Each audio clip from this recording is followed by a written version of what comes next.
योगेश, कशा पद्धतीचं वातावरण पाहायला मिळते? पहाटेपासूनच शंकर मंदिरामध्ये भाविकांच्या रांगा लागलेल्या आहेत. खरंय, आज श्रावणातला पहिला सोमवार आणि त्यामुळे त्र्यंबकेश्वर हे आद्य ज्योतिर्लिंग असल्यामुळे या ठिकाणी त्र्यंबकाचं दर्शन घेण्यासाठी मोठ्या प्रमाणात गर्दी आहे. त्र्यंबक महादेव हे सर्वात आराध्य असे मानले जातात. पूर्ण देशभरातून लोक या ठिकाणी या दर्शनासाठी आजच्या दिवशी येत असतात. अगदी आपण जर बघितलं तर कालपासूनच अनेक लोकांनी त्र्यंबकेश्वरमध्ये मुक्काम हा केलेला आहे. आत्ता जर आपण बऱ्या मोठ्या मोठ्या रांगा बघितल्या तर जवळजवळ 4 ते 5 किलोमीटरच्या रांगा या त्र्यंबकेश्वर मंदिराच्या बाहेर आपल्याला इथं पाहायला मिळत आहेत आणि त्यामुळे गर्दी ही ओसंडून वाहते असं म्हणायला हरकत नाही. हर हर महादेवाच्या गजरामध्ये आणि सातत्यानं पाऊस सुरू असल्यामुळे पाऊस जातोय येतोय अशा परिस्थितीमध्ये रिस्क घेत अनेक भाविक जे आहेत ते या ठिकाणी आलेले आहेत. आपण बघू शकतो या बाजूला सुद्धा आपल्याला मोठमोठ्या रांगा आपण बघू शकतो. किती अनेक लोक या रांगांमध्ये इथे उभे आहेत आणि महाराष्ट्रातूनच नव्हे तर इतर देशातून परदेशातून सुद्धा काही लोक या ठिकाणी आलेले आहेत.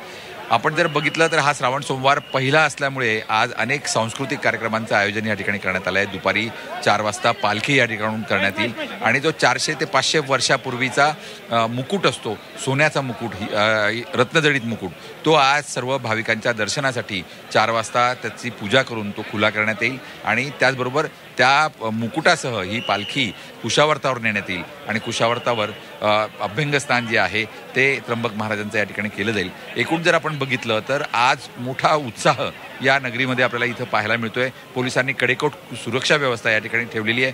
400 ते 500 पोलीस या ठिकाणी वेगवेगळ्या भागांमध्ये तैनात करण्यात आले आहेत, कारण की त्र्यंबकेश्वरचा हा परिसर खूप छोटा परिसर आहे आणि त्यामध्ये जी एकदम मोठ्या प्रमाणात गर्दी येते ती गर्दी नियंत्रणात आणणं हे सर्वात मोठं आव्हान पोलिसांसमोर असल्यामुळे आजचा दिवस हा पोलिसांच्यासाठी सुद्धा खूप महत्त्वाचा आहे. एकूणच आपण बघितलं तर आज दिवसभरात वेगवेगळ्या कार्यक्रमांची, धार्मिक कार्यक्रमांची रेलचेल आपल्याला त्र्यंबकेश्वरमध्ये पाहायला मिळणार आहे. अगदी योगेश, आता आपण जाणार आहोत घृष्णेश्वर मंदिरामध्ये. आपले प्रतिनिधी विशाल करोळे तिथे आहेत. विशाल, श्रावण महिना हा व्रतवैकल्यांचा महिना असतो आणि आज पहिला श्रावणी सोमवार आहे. त्यानिमित्तानं अनेक शिवमंदिरांमध्ये आपल्याला भाविकांची रीघ पाहायला मिळते. घृष्णेश्वर मंदिरामध्ये सध्या कशा पद्धतीचं वातावरण पाहायला मिळते?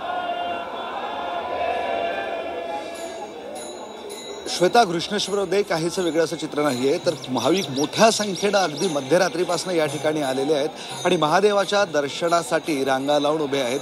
12वं ज्योतिर्लिंग असलेलं हे घृष्णेश्वर आहे. याला अखेरचं ज्योतिर्लिंग म्हणतात. अशी एक आख्यायिका आहे की या ज्योतिर्लिंगाचं दर्शन घेतलं की 12 ज्योतिर्लिंगाचं दर्शन घेतल्याचं पुण्य तुम्हाला मिळतं आणि त्यामुळं फक्त संभाजीनगर, मराठवाड्यातून नाही तर राज्यभरातनं मोठ्या संख्येनं भाविक मध्यरात्रीपासून या ठिकाणी येतात आणि अशा पद्धतीनं रांगा लावत असल्याचं चित्र आपल्याला पाहायला मिळतं आहे. यावेळेस महत्त्वाचं म्हणजे दर्शनात लोकांना त्रास होऊ नये, भाविकांना त्रास होऊ नये म्हणून श्रावणात पहिल्याच वर्षी यावेळेस अभिषेक पूर्णतः बंद करण्यात आलेला आहे. कारण एक अभिषेक करताना जवळपास 20 ते 25 मिनिटं लागतो आणि त्यावरनं गोंधळ निर्माण व्हायचा. त्यामुळे मंदिर प्रशासनानं यावेळेसपासनं अभिषेकाला सुट्टी दिलेली आहे आणि पटापट भाविकांना दर्शन घेता येईल अशा पद्धतीचं नियोजन केलेलं आहे. अतिशय प्राचीन, पुरातन असं हे मंदिर आहे. अनेक आख्यायिका यशाशी निगडीत आहे, अनेक गोष्टी यशाशी निगडीत आहे आणि त्यामुळं राज्यभरातनं, देशभरातनं मोठ्या संख्येनं भाविक इथे येतात. आजूबाजूची सगळी हॉटेल्स भाविकांना फुललेली आहे. वेरूळला येणारे सगळे रस्ते हे भाविकांनी फुललेले आहेत. मंदिर प्रशासनाने यावेळेस चोख असं नियोजन केलेलं आहे. रांगा अशा पद्धतीनं लावण्यात आलेल्या आहेत की जेणेकरून मंदिर आणि परिसरात फार जास्त गर्दी होणार नाही आणि गर्दी दिसणार नाही. त्यामुळे जवळपास 3 ते 4 किलोमीटर बाहेर रांगांचं नियोजन करण्यात आलेलं आहे आणि मंदिर परिसर हा पूर्णतः गर्दी विना ठेवण्यात यावेळेस प्रशासनानं यश मिळवलेलं आहे. पोलिसांचा मोठा बंदोबस्तात आहे. सिक्युरिटीसाठी जवळपास 50वर CCTV कॅमेरे या ठिकाणी लावण्यात आलेले आहे. एकूणच भाविकांना दर्शनाचा विना त्रास लाभ घेता यावा या दृष्टीनं प्रशासनानं हे अगदी वेगळं असं नियोजन केलेलं आहे. भाविक मध्यरात्रीपासूनच या ठिकाणी दर्शनाला आले आहेत.